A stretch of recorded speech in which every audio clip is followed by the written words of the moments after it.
Towarzyszył kalendarz charytatywny Super Tracker. To już trzecia edycja, a środki zostaną przekazane na leczenie kierowców po wypadkach. Mega doświadczeni kierowcy, ale to się każdemu może zdarzyć. Może się zdarzyć i mi, i Tobie. I wtedy Super Tracker też przyjdzie z pomocą. Ale póki co zbieramy na Tomka, Kubę i Renatę. Kalendarz kosztuje 50 zł. Na dole jest link, w którym możecie sobie zamówić kalendarz. Wysyłamy na cały świat. Zamawiajcie. Dzień dobry. Wolwek przewiózł swoje pierwsze 3 ładunki. Teraz pora troszeczkę o niego zadbać. Jeździliśmy po budowie, więc jest strasznie brudno. Jest dużo piasku wszędzie, nawet w kabinie. Więc w nocy na koniec tygodnia ściągnęłam auto na Volvo Truck Center z Kawina i tutaj sobie przystało przez weekend. Tutaj jest generalnie świetna myjnia. Tutaj bardzo chętnie Volviego myję i pięknie myją. Zresztą zobaczycie dzisiaj sami. Przywiozłam też Volvega, umyjemy Volvega, doprowadzimy go do porządku po ostatnim projekcie, tak żeby był gotowy na kolejny transport. Myjnia pracuje chyba od 8. Jest w 7:30 i mam jeszcze chwilę czasu.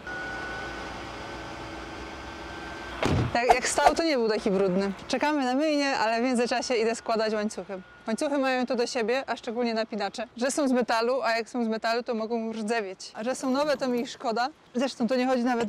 A, już rdzewieją. No wiadomo, że będą rdzewieć, ale chodzi o to przede wszystkim, żeby napinacze były dobre i nasmarowane.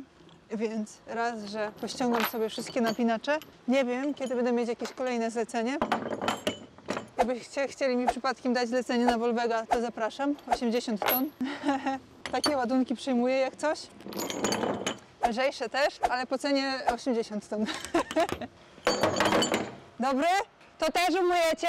Ja sobie łańcuchy pospinam, tylko się wezmę, to wtedy jeszcze górę tak też spłuczemy. Dobra.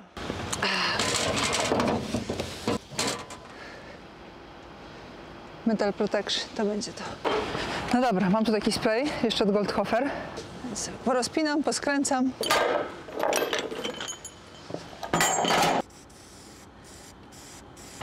O. I co? Widzicie? Już? Już? Czemu to nie chce się tak? Widzicie nowe łańcuchy? Już dają się we znaki. Jak nie przysmarować?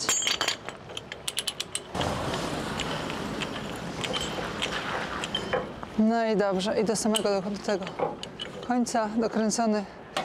I później się dobrze pracuje na takim sprzęcie, bo inaczej za jakiś czas bym wróciła i byłby problem.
Teraz mamy klucz 55. Odkręcamy tutaj ten uchwyt. Ja nie wiem. Wygląda to nieciekawie. Wygląda to jak na to, że ja nie dam rady. W którą stronę się odkręca, a w którą zakręca? W lewo odkręcam. Czyli w tamtą stronę mam pchać? Dobra. Jesteś pewien? Patrz. Czyli to nie tylko ja tak mam. Jakby się niektórzy dziwili, dlaczego odkręcam, to jest, widzicie, taki uchwyt, gdzie go mogę sobie wkręcić w różne miejsca. Widzicie, na całej naczepie Goldhofer są takie dziury. W środku są zaślepki plastikowe, po to, żeby gwint jakoś tam był dobrze utrzymany, żeby można było fajnie wkręcać. Bo wiadomo, że jak się jeździ, to jest piasek, kurz. A tego się rzadko używa, ale jest czasami potrzebne. Widzicie mi, zaraz przy pierwszym ładunku było potrzebne.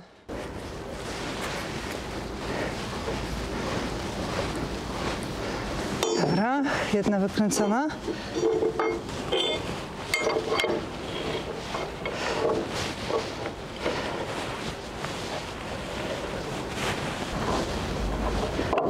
No dobra, to chowamy. Teraz jeszcze widzicie te zaślepki. Tak wyglądają zaślepki. Je przesmarujemy, oczywiście, i wkręcimy jeszcze przed myciem. Tutaj niech będzie dużo smaru, nie wiadomo kiedy będzie używane. No dobra. Dobra, a jeszcze druga strona.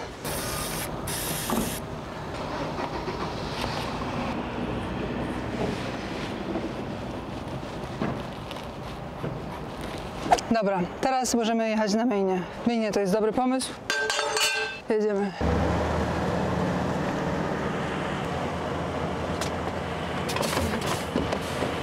Początek kratki gdzie? No, jak się kończy kratka, Kończy? byś No. miała na robotę ze zderzakiem.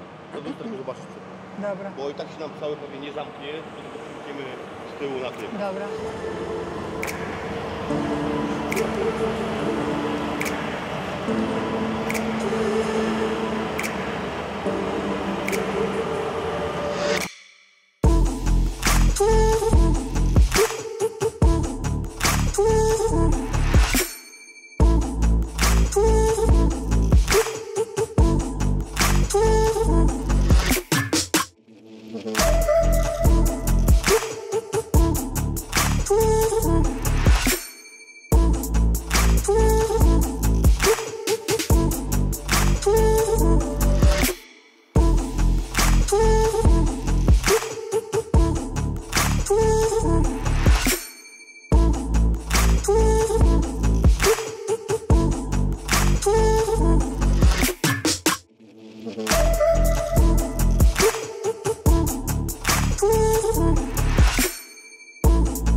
Krzywo stoję, no.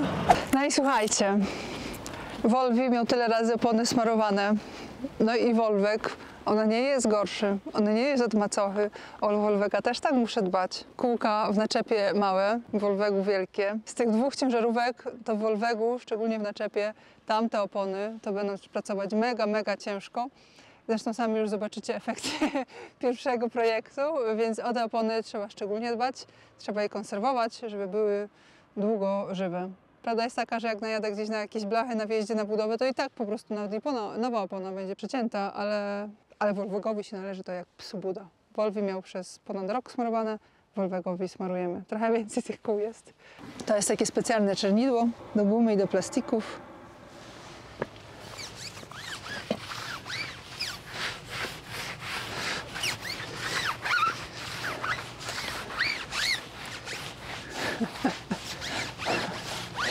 Ale po prostu nie widać tego, ja nie mogę. Teraz to już chyba potrzebujemy sponsora na te opony. To jedno czarnidło pójdzie na jedno smarowanie, na tyle. Jezu, jaka ta opona wielka. Zrobimy kiedyś konkurs, kto wysmaruje najładniej opony. Albo spotkania z fanami będą wyglądać w ten sposób, że każdy dostanie gąbkę, czernidło i będzie po prostu miał za zadanie smarować. Żeby nie były takie wolne pogaduszki, bo tu stać i gadać to każdy potrafi. Ale robić coś i gadać to jest dopiero wtedy pozytywne. Powiem ci, że jeszcze sporo. Sporo. Nie wiem, czy nie pójdę do chłopaków po jakąś szmatę, wiesz? Czy to nie będzie szybciej. No ładnie wygląda, no nie można powiedzieć, że brzydko, ale chwilę to zajmie, coś czuję. To tylko aspekt wizualny? Nie, właśnie raz, że one ładnie wyglądają rzeczywiście przez trochę dłużej, ale dwa, że to jednak też tak, wiesz, jakby nawilża tą gumę.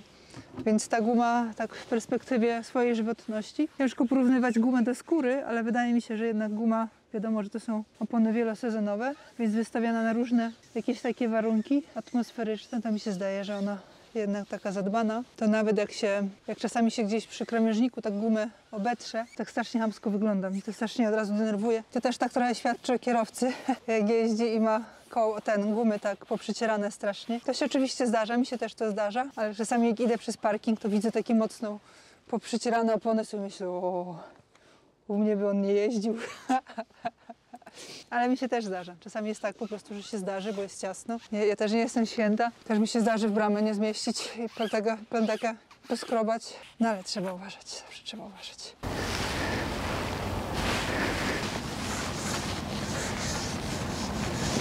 No i popatrzcie, tutaj już jest pamiątka po pierwszym projekcie.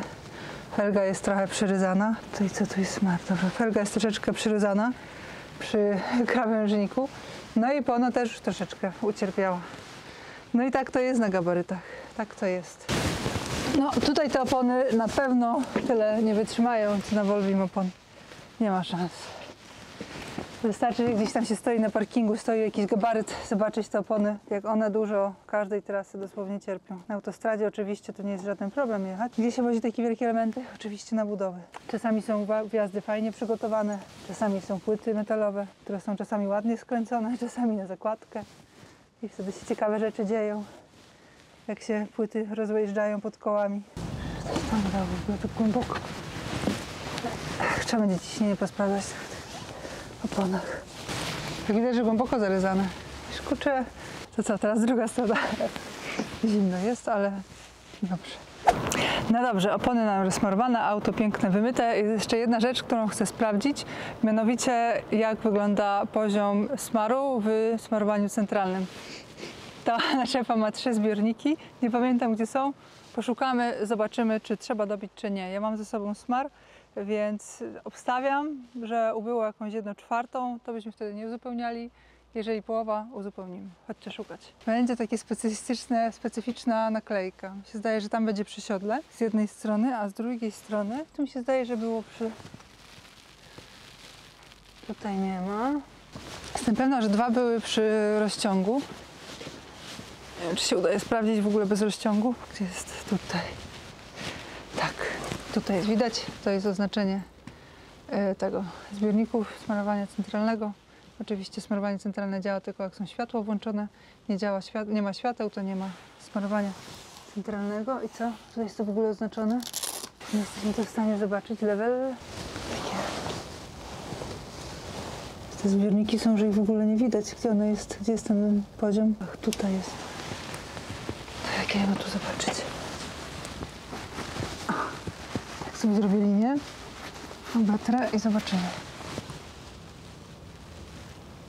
Teraz widzę, no dobrze. Albo i nie, ale nie, no widać, że jest ok. Tu jest drugi zbiornik z tyłu, więc może stąd bardziej będzie widać. No dobra, ale tam widzę, że smar jeszcze jest. I drugie gdzieś, gdzie jest taka naklejka, tu jest taka naklejka, to oznacza, że tu możemy szukać i tutaj, widzicie, tu jest do uzupełnienia. Patrzcie. Tu jest malutki zbiornik i tutaj dużo więcej ubyło i tu spróbujemy w takim razie uzupełnić. Tu też mam 3 smary. Wszystkie mają takie same parametry, natomiast są od innych producentów. Więc mamy i taki z Totala, tu mamy z Fuchsa i tu mamy z Shella. Który pierwszy bierzemy? Ja się trochę obawiam, że czy on mi w ogóle wejdzie do tej smarownicy, czy on jest za gruby. No, ten to taki jakby był za gruby. Czy ja w ogóle będę potrafiła obsłużyć tą smarownicę? Wzięłam ją na testy, ale powiem wam szczerze, że nie wiem, czy umiem. Ja obsługiwałam takie smarownice pneumatyczne. Nie może być tu jakiejś wielkiej filozofii. Tu odkręcać i wsadzić w to, nie? O, dobra. To się też może odkręcać, czy nie? Chyba nie. Wziąłam na testy, powiem, wiecie co? Nie, to nie działa. Pani Iwono, czemu pani to zepsuła? Znowu zepsułam, to było zepsute.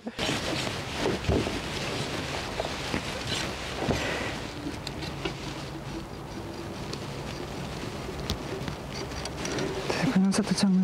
Coś tak powinno robić? Co? To ja nie umiem sobie z tym poradzić. To nie może być takie trudne, to musi coś być jakoś. Trzeba popchnąć tej z tyłu. Co z tyłu? Tej rączki z tyłu wystającej. Co, w sensie? O tego. Nie, bo to jest chyba... O! No ale idzie teraz. Dobra. Czyli teraz tak. Tu według mnie to będzie taka lemitka pewnie, nie? Do nawijania główna. Dobra. No, położymy sobie gdzieś tu, żeby nie zginęła. No i teraz tak. Z tej perspektywy, jak będzie się napychać, to ty będziesz widzieć, wiesz?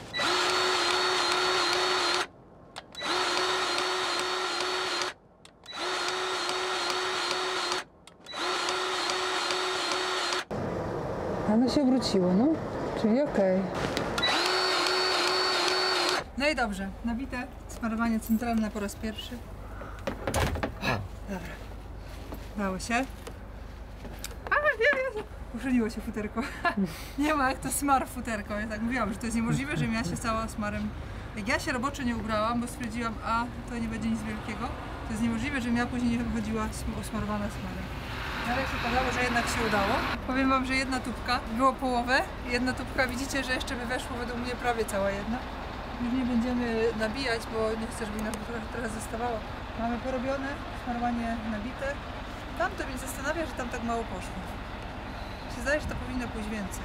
Przyjrzymy się sprawie po następnym kursie, bo widzicie, tu poszło dosyć dużo, ale tutaj też ciśnie na przodu, więc powiedzmy, że trochę inna rzeczywistość, natomiast tam będziemy obserwować. Jeżeli dalej będzie tak mało, to według mnie będzie oznaczać, że po prostu nie ciśnie tam smaru, no i trzeba będzie coś z tym bardzo szybko zrobić. Dobra, ogarnę się, idziemy dalej. No i pierwsza taka mini obsługa po trasie zrobiona. Udało się nasmarować, udało się łańcuchy ładnie poskładać. Wszystko jest gotowe, opony nasmarowane. Teraz Wolwek nie będzie się czuł jak gorszy brat. No, ma nasmarowane. Generalnie jak auto się sprawowało na pierwszej trasie, na pierwszym projekcie, wiadomo, że moc Volvo, wiadomo, że technologia Goldhofer, ale no, trzeba to umieć obsługiwać. Sam załadunek pierwszy był dla mnie mocno stresujący, ale tam chłopaki z ekipy DB Pro mi pomogli, więc fajnie. Później już z każdym kursem się czułam coraz bardziej pewnie, natomiast jazda czteroośką ma się nijak do jazdy trzyośką, czy tym bardziej dwuośką, czy tandemem. Ja z czteroośką nie miałam nigdy za bardzo doświadczenia, więc to było bardzo ciekawe, bo za pierwszym razem zrobiłam dwa kursy na jakimś jednym rozciągu, później stwierdziłam, że zrobię sobie metr mniej rozciągu. No i te wagi były jeszcze w zakresach normy, natomiast już się dużo gorzej jechało, mimo tego, że podniosłam balkon, to ciągnik miałam niedociążony i już się trudniej jechało gdzieś przy sterowaniu, przy manewrach. I według mnie to właśnie efekt jest taki, że te felgi są przyryzane, bo przy sterowaniu ciężko było jakąś tam precyzję, bo też jakoś ciężko mi było złapać przyczepności, a jeszcze na początku sobie nie tą blokadę włączyłam, co trzeba. No i właśnie tak to jest. Człowiek dopiero musi sobie pojeździć, wypróbować, zebrać doświadczenia, natomiast no, generalnie auto piękne. Uwielbiam swój ekspres do kawy. Auto piękne, pięknie się sprawuje. Zresztą sami zobaczcie te światła u góry. To są światła od Hella z serii Magic, Black Magic i generalnie jak jechaliśmy tam sporo landową, no to mega. Po prostu tak świecą strasznie mocno, że masakra. Wszystko widać, więc światła bardzo, bardzo fajne. Stroboskopy tak samo zresztą od Heli. Także wszystko pięknie się sprawuje. Tutaj to też światełka są, ale to też jest Hella Black Magic. Mam brudne paznokcie po tym, ale one też przepięknie świecą. Tutaj właśnie mam Helę. Widzicie? To się w ogóle odkręca, bo sobie na wysięgniku wysunę.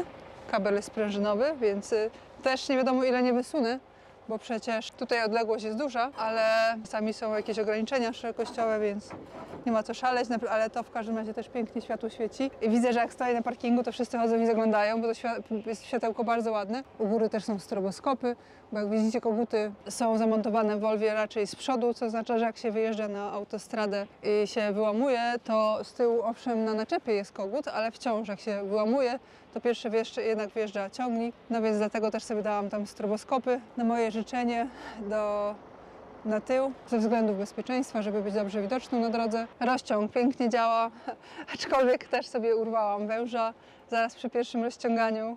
Muszę sobie właśnie, muszę węża, zaraz weźmiemy tego węża. No więc generalnie to potrzebuję takiego węża, bo mam długi do rozciągania, ale był zapięty nie tam, gdzie trzeba, no i ruszyłam, no i jest jak jest. To akurat nie jest wielka strata, ważne, że tam się nic nie poobrywało. Mam tam ten długi, ale to jest bardziej problematyczne, mieć taki długi wąż, jak tutaj go nie ma gdzie schować. No i tyle. No i fajnie, pięknie się ten zestaw spróbował. No i mam nadzieję, że już niedługo pojadę w jakąś kolejną trasę. I mam nadzieję, że te przeryzane felgi to już koniec mojej nauki. W Volvim też na samym początku tak samo sobie felgi przeryzałam i mi było strasznie szkoda. No ale później wymieniłam na ten alufelgi i już było ok. W naczepie absolutnie nie będzie nigdy alufelg. Na etapie zamawiania konsultowałam z Goldhoferem, powiedzieli, że ze względu na układ hamulcowy jest bardzo mocno niezalecane, żeby zakładać alufelgi. I zresztą myślę, że to po takich miejscach jeździsz absolutnie nie. Więc dobrze, że nie są pokrzywione, dobrze, że opony nie są jakoś powydzierane. To taka dla mnie przestroga, żeby bardziej uważać. No i nauka. No i co? Mamy już wszystko. Teraz zostawię sobie zestaw tutaj na Volvo. No i będziemy się widzieć w kolejnym odcinku. Idziemy cofać.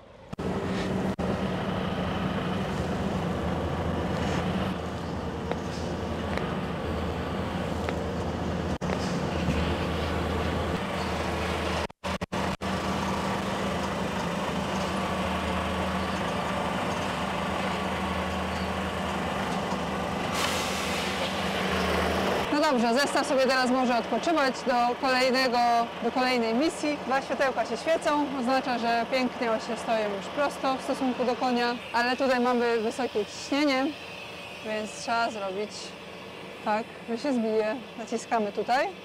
Brudny paznokieć robotnika fizycznego. Tu naciskamy i patrzymy, co się dzieje na zegarach. Voilà! Tak teraz ten zestaw może stać. Więc to co? Do zobaczenia kolejnym razem. I pamiętajcie o tym, żeby subskrybować kanał. Co następnym razem powiedziemy? Sama jeszcze nie wiem, mam kilka zapytań. Zobaczymy, które zlecenie uda mi się wygrać. Czy mi się w ogóle uda coś wygrać? Mam nadzieję, że się uda. Dobra, trzymajcie kciuki i subskrybujcie. Do zobaczenia w kolejnym odcinku. Cześć!